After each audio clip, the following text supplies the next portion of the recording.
नमस्कार दोस्तों, मैं अपने चैनल साहित्यिक कृतिक में आपका स्वागत करती हूँ। इसके पिछले वाले वीडियो में हमने हिंदी गद्य का विकास के बारे में विस्तार पूर्वक पढ़ा था। आज का हमारा विषय है हिंदी गद्य का विकास का। इसके पिछले वाले वीडियो में हमने पहले भाग को पढ़ाया था। आज हम दूसरे भाग को जानेंगे।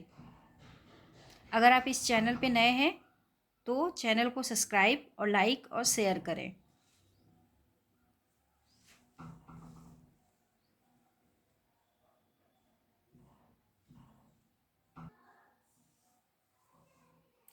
जैसा कि इसके पहले वाले में हमने बताया था कि बैताल पचीसी का खड़ी बोली हिंदुस्तानी में अनुवाद मजहर अली के साथ मिलकर लल्लू लाल ने बैताल पचीसी 1801 ईस्वी में बैताल पचीसी के नाम से किया है।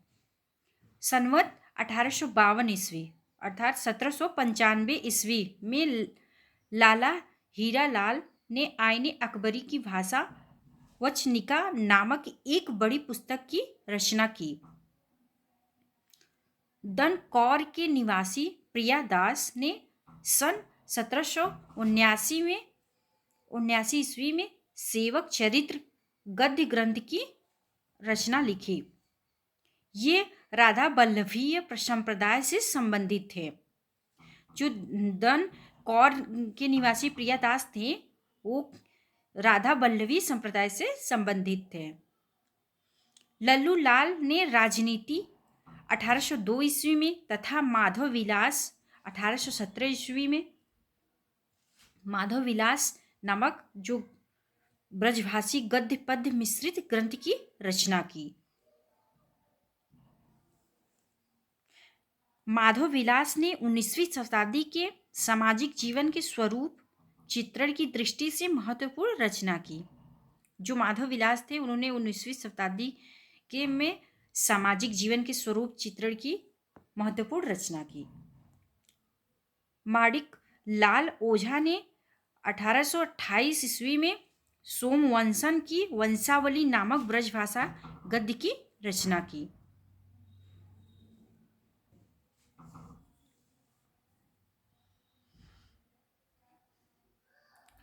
हमने बताया कि जो माणिक लाल ओझा थे उन्होंने सोमवंशी की वंशावली नामक ब्रज भाषा गद्य की रचना की। खड़ी बोली गद्य की प्रारंभिक रूप दक्षिणी साहित्य में मिलता है। जो खड़ी बोली गद्य की प्रारंभिक रूप कहाँ पे मिलता है? ये दक्षिणी साहित्य में मिलता है।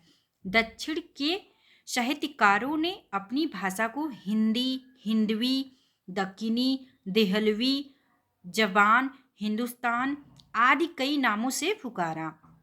जो दक्षिणी साहित्य से मिलता है उसमें साहित्यकारों ने अपनी भाषा को हिंदवी, दक्कनी, देहलवी, जवानी, हिंदुस्तान नाम से पुकारा। दक्कनी हिंदी के संबंध में प्रोफेसर एहतशाम हुसैन ने लिखा है कि इस भाषा में बची नहीं थी और सबसे बड़ी बात यह थी कि इसमें फारसी, अरबी के अनेक शब्द भी सम्मिलित हो गए। इतिहास से पता चलता है कि आरंभ में उन्होंने उसी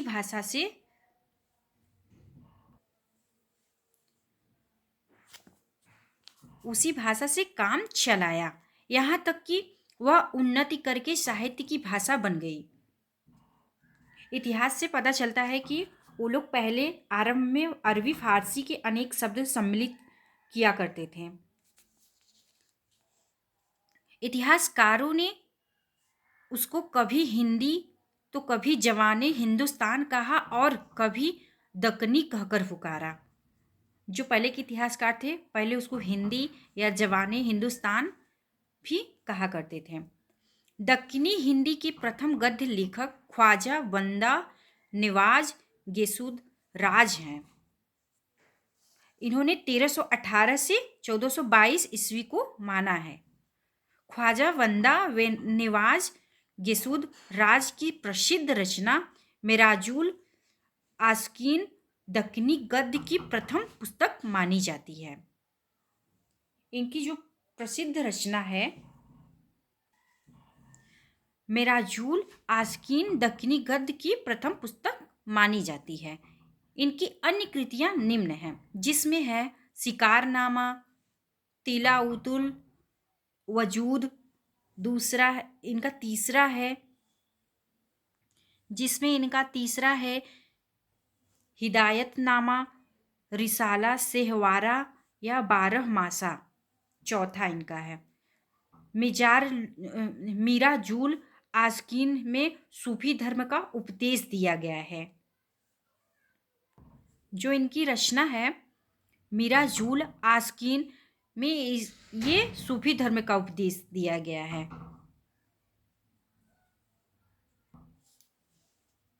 जो कुतुब मुस्तरी मुल्ला बजही की प्रमुख रचना है। मुल्ला बजही ने सन 1635 ईस्वी में सब रस नामक ग्रंथ की रचना की थी। मुल्ला बजही ने 1635 ईस्वी में सब रस नामक ग्रंथ की रचना की थी।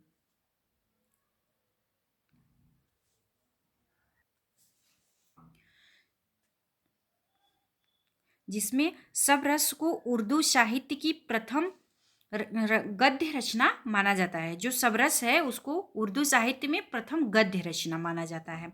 सबरस में तसव्वुफ के सिद्धांतों को प्रतीकात्मक शैली में व्यक्त किया गया है। जो सबरस है इसमें तसव्वुफ की सिद्धांतों को प्रतीकात्मक की व्याख्या की गई है। दक्कनी हिंदी में कुलियाते कुली कुतुबुस्साह नामक एक बृहद काव्य की रचना मोहम्मद अली कुतुबुस्साह ने की है।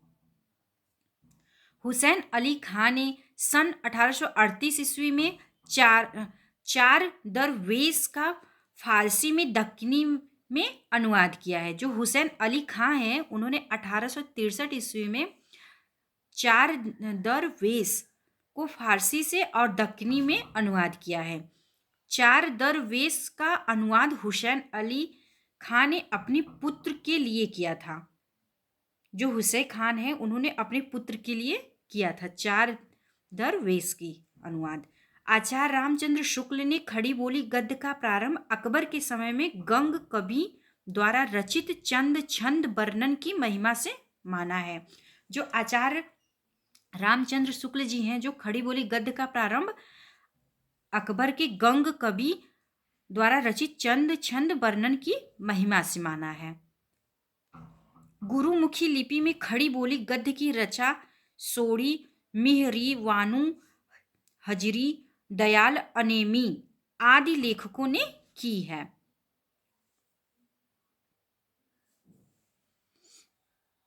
जैसा कि हमने बताया कि गुरुमुखी लिपि की खड़ी बोली की गद्य की रचा सोढ़ी, मिहरी, वानु, हरिजी, दयाल अनेमी आदि लेखकों ने की है। सोढ़ी, मिहरी, वानु 1581 से 1640 ईस्वी में हुआ है। सचूसड़ पोथी लिखकर गुरुवाणी की व्याख्या प्रस्तुत की है।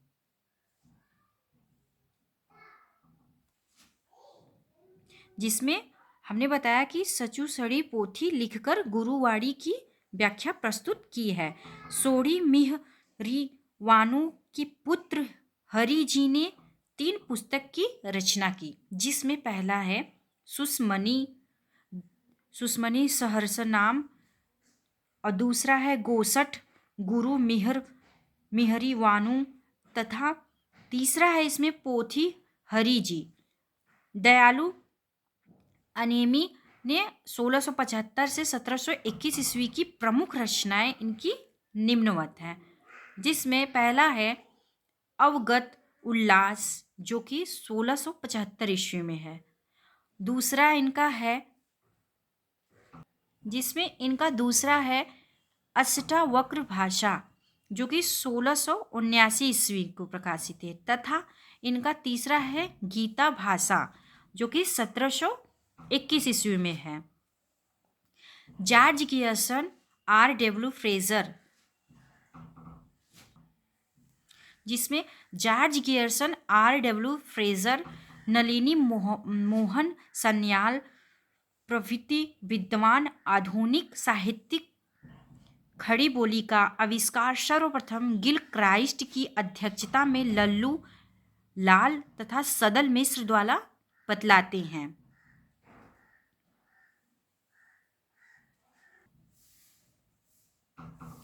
जिसमें हमने बताया कि सर्वप्रथम गिल क्राइस्ट की अध्यक्षता में लल्लू लाल तथा सदल मिश्र द्वारा बताते हैं। सन 1800 ईस्वी में मथुरा प्रसाद शुक्ल ने पंचाग दर्शन नामक ज्योतिष ग्रंथ की रचना की। जो मथुरा प्रसाद शुक्ल हैं उन्होंने पंचाग दर्शन नामक ज्योतिष ग्रंथ की रचना की। संवत 1818 अर्थात 1761 ईस्वी में पंडित दौलत राम ने हरिश्रेणाचार्य कृति जैन पद्म पुराण का भाषा अनुवाद किया। आचार्य रामचंद्र शुक्ल ने विक्रम संवत 1798 ईस्वी अर्थात 1741 ईस्वी में रची, जिसमें भाष्यों वशिष्ठ को परामर्जित गद्य की प्रथम पुस्तक और राम प्रसाद निरंजनी को प्रथम प्रौढ़ गद्य लेकर स्वीकार किया था। निरंजनी प्रसाद को प्रथम प्रौढ़ लेखक स्वीकार किया था। भाषा योग वशिष्ठ की भाषा मूलतः पंजाबी ब्रजभाषा मिश्रित खड़ी बोली है। ये कैसी बोली है? ये खड़ी बोली है। मुंशी सदा सुखलाल ने खड़ी बोली में सुख सागर की रचना विष्णु पुराण के आधार पर किया। जो मुंशी सदा सुखलाल जी थे उन्होंने सुख सागर की रचना विष्णु पुराण के आधार पर किया था। खड़ी बोली गद्य को एक साथ आगे बढ़ाने वाले 4 महाअनुभव हुए, जिसमें मुंशी सदा सुखलाल, दूसरे हैं सैयद इंसा अल्लाह खां, जिसमें तीसरे हैं लल्लू लाल तथा इसमें चौथे हैं सदल मिश्र। मुंशी सदा सुखलाल नियाज और इंसा अल्लाह खां, इन दोनों का संबंध फोर्ट विलियम कॉलेज से नहीं था।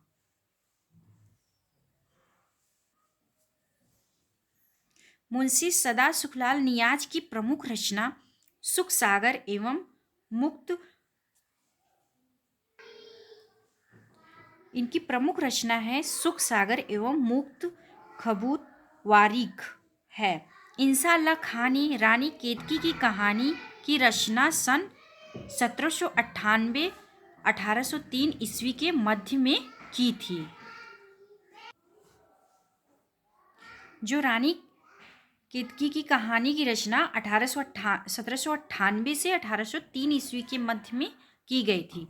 रानी केतकी की कहानी का उदयभान चरित नाम से ही जाना जाता है।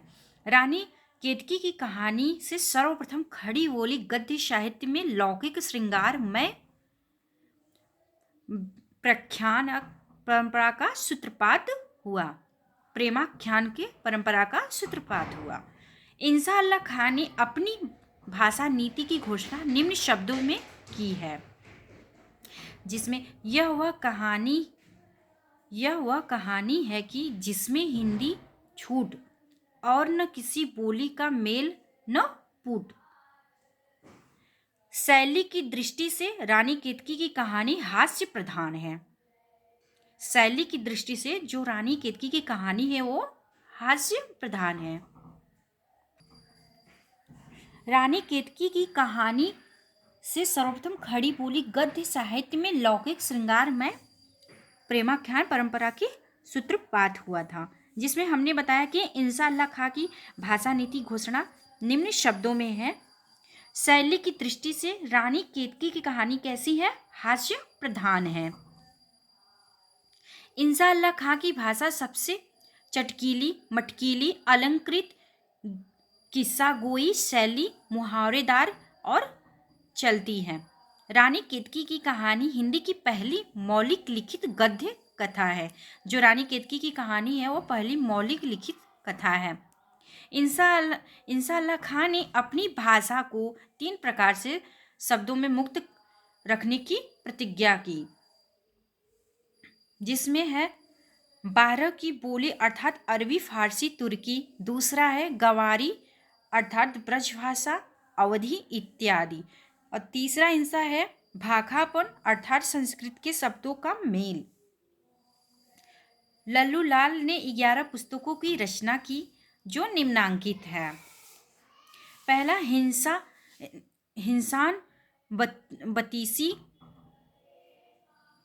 दूसरा इनका बैताल पचीसी, इनका तीसरा है शकुंतला नाटक, और चौथा इनका है माधो नल, पांचवा इनका है राजनीति, जिसमें इनका छठवां है प्रेम सागर, सातवां इनका है लतायफ ई हिंदी, आठवां इनका है ब्रजभाषा व्याकरण, और नौवां इनका है सभा विलास, 10वां माधव विलास है, 11वां इनका है लाल चंद्रिका। लल्लू लाल का ब्रजभाषा व्याकरण ही इनकी मौलिक रचना है। जो लल्लू लाल की ब्रजभाषा व्याकरण है उनकी मौलिक रचना है। लल्लू लाल कृति है राजनीति, माधव विलास तथा लाल चंद्रिका ब्रजभाषा गद्य में है तथा शेष रचनाएं खड़ी बोली गद्य में है। ब्रजभाषा शेष है और इनकी जो रचनाएं हैं वह खड़ी बोली गद्य में है। लल्लू लाल ने सन 1802 ईस्वी में राजनीति के नाम से हितोपदेश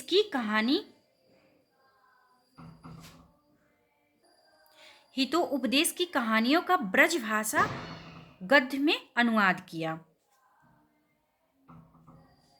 लल्लू लाल की वे रचनाएं जो अन्य लेखक की रचना के आधार लेकर लिखी गई हैं जो कि निम्नवत हैं, जिसमें पहला है इनका प्रेम सागर या नागरी दशम, जिसमें चतुर्भुज मिश्र ने भगवत पुराण के 10वें स्कंद के ब्रज भाषा अनुवादी का खड़ी बोली में अनुवाद किया है। लाल चंद्रिका टीका बिहारी सतसई की टीका है। जो लाल चंद्रिका टीका है वो बिहारी सतसई की टीका है,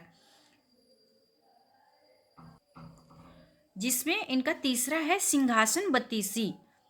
इसमें है काजिम अली की सहायता से सुंदरदास के ब्रजभाषा अनुवाद का हिंदुस्तानी रूपांतर है। चौथा है बैताल पचीसी, जिसमें शिवदास चरित संस्कृत रचना की सूरती मिश्र कृति ब्रजभाषा अनुवाद का मजहर अली के साथ लिखित खड़ी बोली का रूपांतरण है। जिसमें इनका पांचवा है लतायफ ई हिंदी। ये है खड़ी बोली ब्रज और हिंदुस्तानी की 100 लघु कथाओं का संग्रह है। इनका जो पांचवा है लतायत ई हिंदी, इसमें खड़ी बोली ब्रज एवं हिंदुस्तान की 100 लघु कथाओं का संग्रह है। छठवां इनका है माधव विलास, जिसमें ब्रजभाषा में लिखा गया चंपू। इनका 7वां है भाषा कायदा, ये है ब्रजभाषा व्याकरण। लल्लू लाल जी उर्दू को यामिनी भाषा कहते हैं। जो लल्लू लाल जी हैं उस उर्दू को वे यामिनी भाषा कहते हैं। इन्होंने प्रेम सागर की रचना करते समय यामिनी भाषा को छोड़ने की बात कही थी। ये प्रेम सागर की रचना करते समय यामिनी भाषा को छोड़ने की बात कही थी। आचार्य रामचंद्र शुक्ल ने लिखा है कि लल्लू लाल की भाषा कृष्णो उपासक व्यासों की सी। आचार्य रामचंद्र शुक्ल ने लिखा है कि लल्लू लाल की भाषा कृष्णो उपासक व्यासों की सी बंजर जित खड़ी बोली है। आचार्य शुक्ल ने स्पष्टतः कहा कि सारांश यह है कि लल्लू लाल का काव्य भाषा गद्य भक्तों की कथा वार्ता के काम का ही अधिकतर न है, न नित्य व्यवहार के अनुकूल है और न संबंध विचारधारा के योग्य है।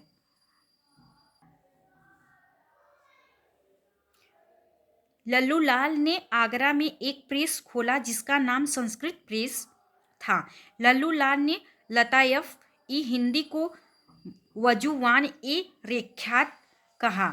सदल मिश्र बिहार के आगरा जिले के निवासी थे। जो सदल मिश्र थे वो आगरा जिले के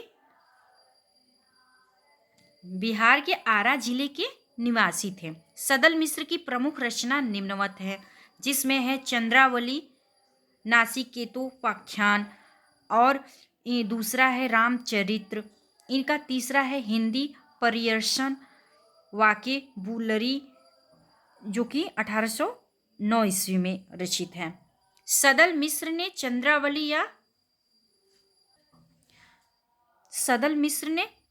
चंद्रावली और नासिकेतोपाख्यान की रचना यजुर्वेद के आधार पर कंठो उपनिषद में वर्णित नचिकेता की कथा को आधार मानकर खड़ी बोली गद्य में की है। सदल मिश्र ने रामचरित की रचना अध्यात्मक रामायण के आधार पर की है।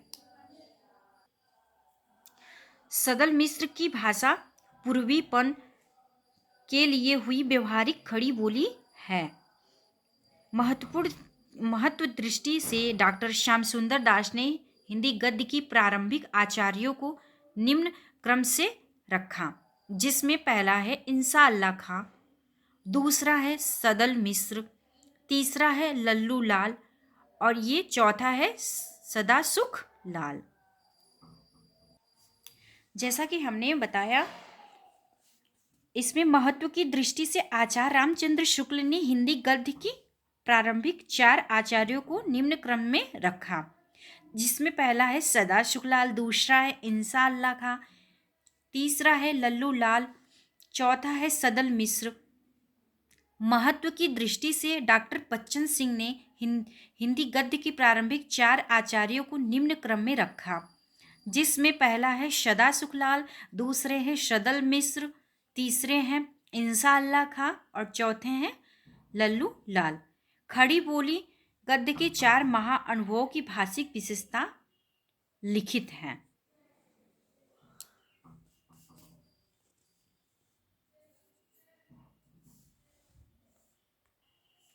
जिसमें है महाअनुभव और भाषिक विशेषता।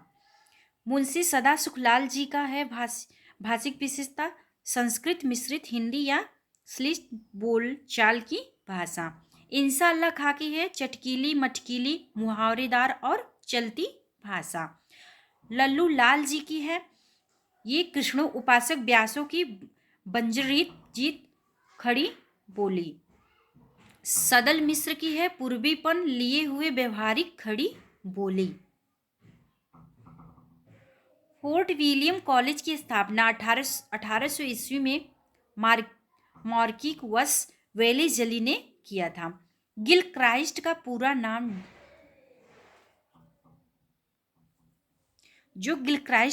नाम था वो डॉक्टर जॉन वॉर्थविक गिलक्राइस्ट था। गिलक्राइस्ट ने कुल 19 ग्रंथों की रचना की। इनकी प्रमुख कृति हैं a dictionary of English and Hindustani. Gilchrist ने अपनी पुस्तक a grammar of the Hindustani language में हिंदी, उर्दू, ख्वेता और हिंदुस्तानी को समानार्थी माना है। इनकी जो रचना है गिलक्राइस्ट की वो है a grammar of the Hindustani language. इन्होंने हिंदी, उर्दू और ख्वेता और हिंदुस्तानी को समानार्थी माना है। गिलक्राइस्ट खड़ी बोली की 3 शैली मानते हैं, जिसमें इनका पहला है गिलक्राइस्ट जो है खड़ी बोली की 3 शैली मानते हैं, जिसमें इनका पहला है दरबारी या फारसी शैली, दूसरा हिंदुस्तानी शैली, तीसरा इनका है हिंदवी शैली। हिंदुस्तानी शैली गिलक्राइस्ट को सर्वाधिक प्रिय थी। इसे वे the grand popular speech of Hindustani कहते थे। जो हिंदुस्तानी शैली थी गिलक्राइस्ट की वो इनकी प्रिय थी, जिसको इन्होंने the grand popular speech of Hindustani कहते थे। कोलकाता स्कूल बुक सोसाइटी की स्थापना 1817 ईस्वी में किया गया था। आगरा स्कूल बुक सोसाइटी की स्थापना 1833 ईस्वी में किया गया था। विलियम केरे ने बाइबिल का हिंदू अनुवाद 1809 ईस्वी में नए धर्म नियम शीर्षक से किया था।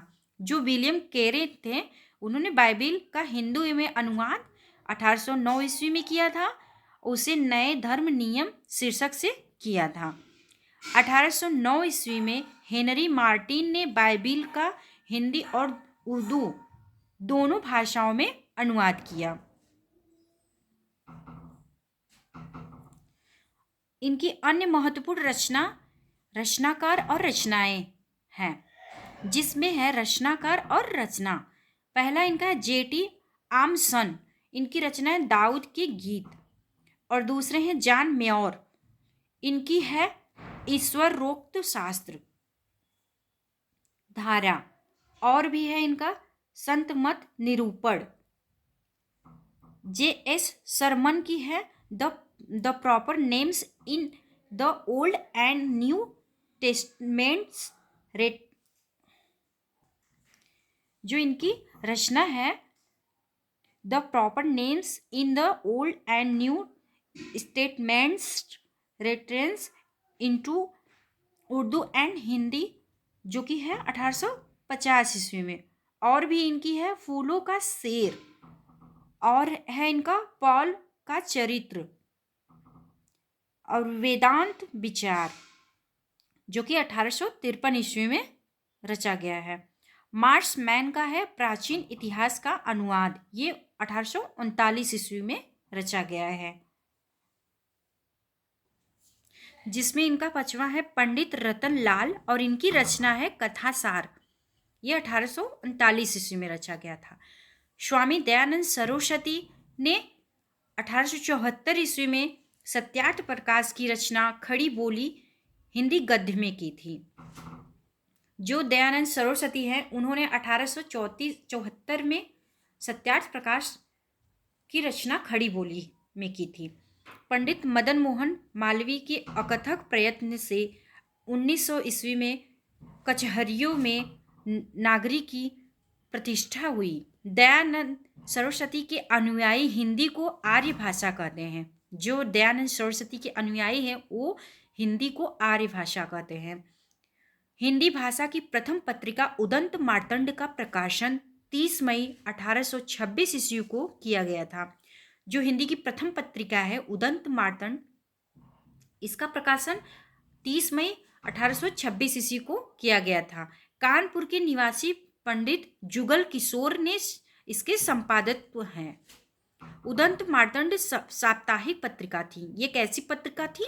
साप्ताहिक थी, जो कि कोलकाता से निकलती थी।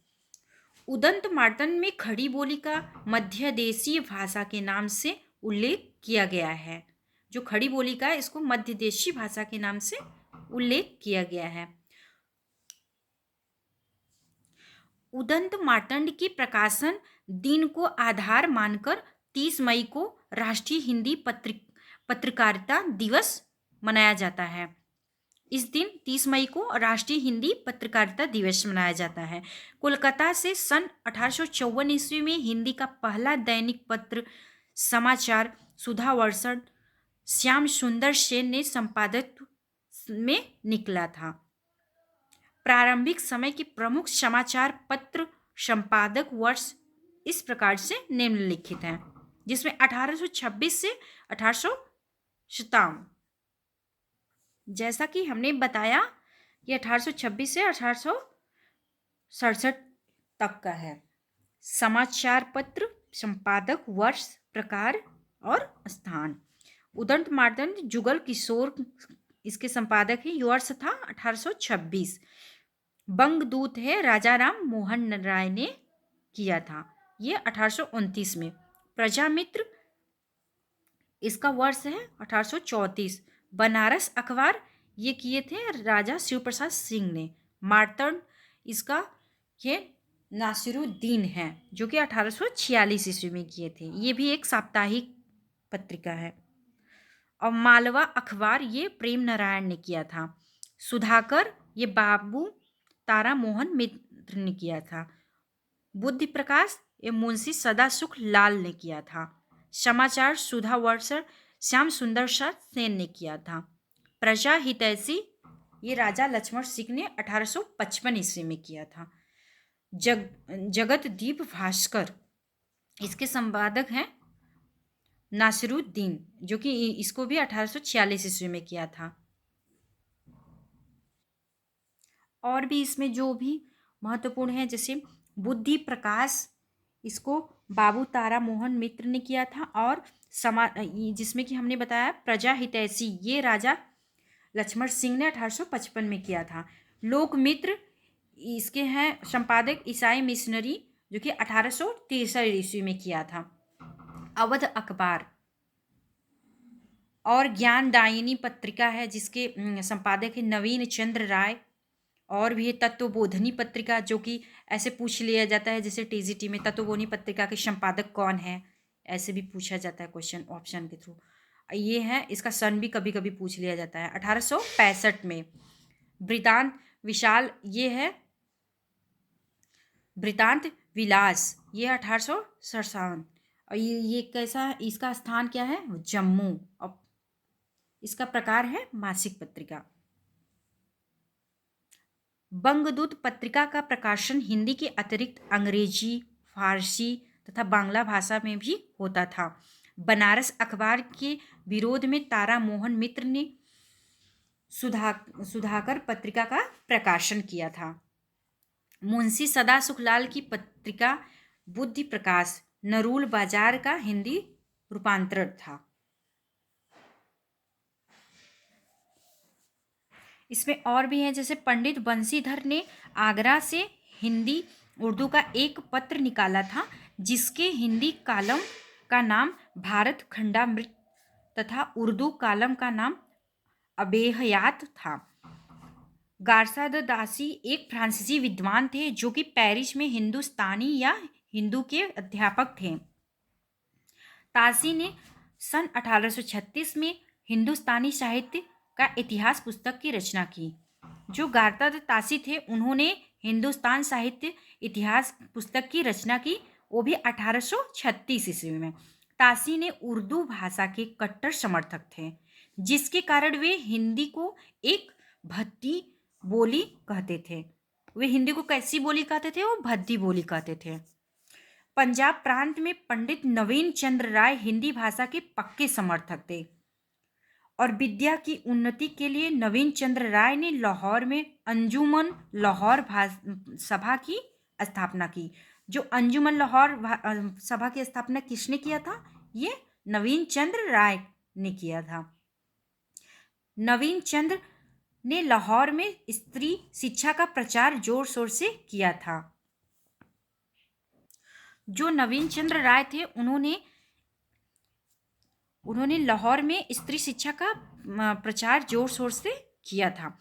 आचार्य रामचंद्र शुक्ल ने पंजाब के श्रद्धा राम फिल्लौरी को अपने समय का सच्चा हिंदी हितैषी की सिद्धहस्त लेखक माना था। श्रद्धा राम फिल्लौरी की प्रमुख रचनाएं, जो कि गद्य में है सत्यामृत प्रवाह है, पद्य में आत्मचिकित्सा है, तत्व दीपक है इनका, और धर्म रक्षा और उपदेश संग्रह और शतो उपदेश है। श्रद्धाराम फिल्लौरी ने प्रसिद्ध आरती ओम जय जगदीश्वर हरे की रचना की है। जो प्रसिद्ध आरती है ओम जय जगदीश हरे, इसके रचनाकार कौन है, श्रद्धाराम फिल्लौरी। राजा शिव प्रसाद सितारे हिंद ने 1823 से 1895 ईस्वी तक भारतेंदु के गुरु थे। जो राजा शिव प्रसाद सितारे हिंद थे। राजा शिव प्रसाद सिंह ने 1856 ईस्वी में शिक्षा विभाग में इंस्पेक्टर नियुक्त हुए थे। जो राजा शिव प्रसाद थे, वे 1856 में शिक्षा विभाग में इंस्पेक्टर नियुक्त हुए थे। राजा शिव प्रसाद सिंह की महत्वपूर्ण रचनाएं निम्नलिखित हैं, जिसमें पहला इनका है राजा भोज का सपना, दूसरा इनका है असलियों का कोड़ा, जिसमें इनका दूसरा है अलसियों का कोड़ा, इतिहास तिमिर नसक। इनका चौथा है मानव धर्म सार, इनका चौथा है मानव धर्म सार, और पांचवा इनका है वीर सिंह का वृत्तांत। इनका छठवां है उपनिषद सार, और सातवां भूगोल हस्तामलक, आठवां इनका है वामा मनोरंजन, नौवां इनका है वर्णमाला, और इनका और भी है स्वयं बोधक, विद्याकुंवर, इनका विद्याकुंवर है। और भी है जैसे भाषा का इतिहास, गुटका, और हिंदुस्तान के पुराने राजाओं का हाल, सिखों का उदय और हस्त, इसमें इनका अंतिम है सिखों का उदय और अस्त। राजा शिव प्रसाद सिंह के संबंध में आचार्य शुक्ल ने लिखा है कि प्रारंभ काल से ही वे ऐसे हिंदी के पक्षपाती थे जिसमें सर्वसाधारण के बीच प्रचलित अरबी फारसी शब्दों का स्वच्छंद प्रयोग हो। राजा शिव प्रसाद सिंह की कृति गुटका एक संग्रह पुस्तिका है। कैसी पुस्तिका है? संग्रह पुस्तिका है। यह स्कूली विद्यार्थी के लिए लिखी गई थी। जो स्कूली विद्यार्थी थे उनके लिए लिखी गई थी। जो इनकी संग्रह पुस्तिका थी यह स्कूली विद्यार्थियों के लिए लिखी गई थी। राजा लक्ष्मण सिंह 1826 से 1896 ईस्वी तक संस्कृत निष्ठ हिंदी के समर्थक थे। ये संस्कृत निष्ठ हिंदी के समर्थक थे। और राजा लक्ष्मण सिंह ने कालिदास के 3 ग्रंथों की अनुवाद हिंदी में किया था। जो राजा लक्ष्मण सिंह थे उन्होंने कालिदास के ग्रंथों का हिंदी में अनुवाद किया था, जिसमें शकुंतला है, रघुवंश है और मेघदूतम है। राजा लक्ष्मण सिंह ने रघुवंश के गद्य अनुवाद के प्राकथन में लिखा है, जिसमें हमारे मत में हिंदी और उर्दू 2 बोली न्यारी न्यारी है। हिंदी इस देश के हिंदू बोलते हैं और उर्दू यहाँ के मुसलमान और फारसी पढ़े हुए हिंदियों की बोल चाल है।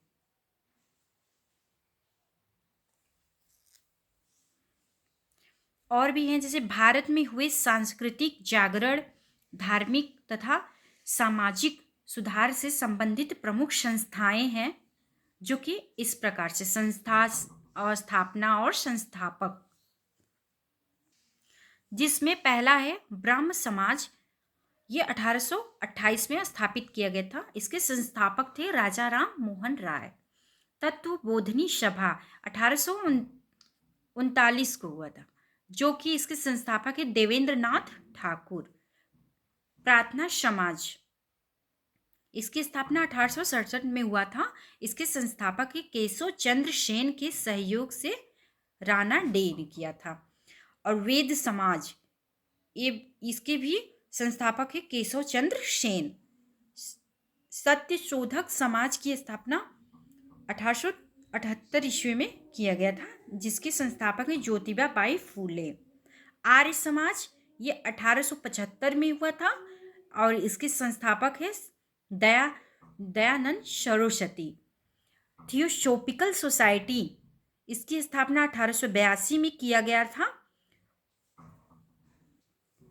जो थियोसॉफिकल सोसाइटी है इसकी स्थापना हुआ था 1882 में और इसके संस्थापक एक ब्लास स्फुटकी एवं कर्नल अलकाट।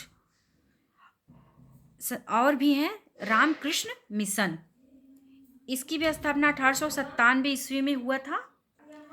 जो रामकृष्ण मिशन है उसकी स्थापना 1897 ईस्वी में किया गया था। इसके संस्थापक हैं स्वामी विवेकानंद। बहुत बहुत धन्यवाद दोस्तों अभी तक वीडियो में बने रहने के लिए।